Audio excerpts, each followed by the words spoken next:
បេងដូងអើយបេងដូងតាមសងរោគម្ចាំងស្នេហាណែណាបូផាចិនដាមានចិត្តបរិសុទ្ធជាគូពិត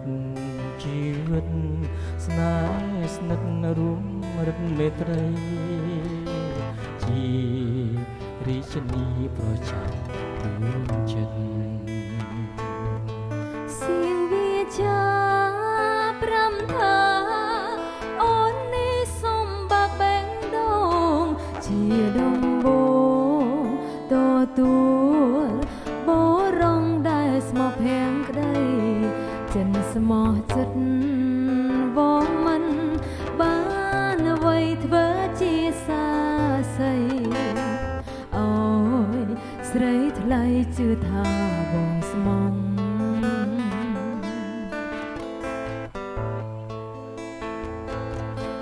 ហើយបេះដូងឲ្យអូនឃើញចិត្តភក្តីថាប្រុសថ្លៃមានស្នេហ៍តែមួយប៉ុណ្ណោះជាកូនប្រុសមានឈ្មោះស្លាប់រួមមិនសាវាស្មោះស្នេហ៍លោកគ្រាខ្សិនខ្សែ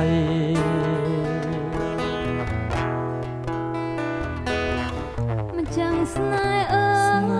យអូនជឿថាបងស្មោះនឹងស្នេហា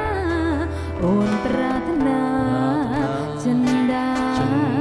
vẫnជាបានដូចបំណងបិណ្ឌបេះដូងលះបងមិនឲ្យនាងណាឃើញឡើយវាចាឆ្លើយស្មោះលួងអើសា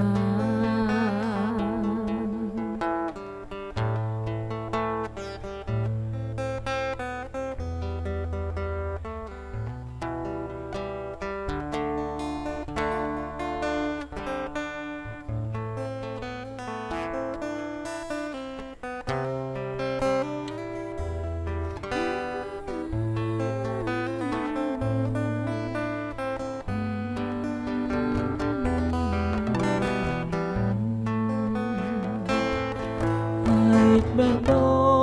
ងឲ្យអូនឃើញចិត្តភក្តីថាប្រុសថ្លៃមានស្នេហ៍តែមួយប៉ុណ្ណោះជាកូនប្រុសមានឈ្មោះស្លាប់រួមមិនសាវាស្មោះស្នេហាលោកគ្រាខ្សិន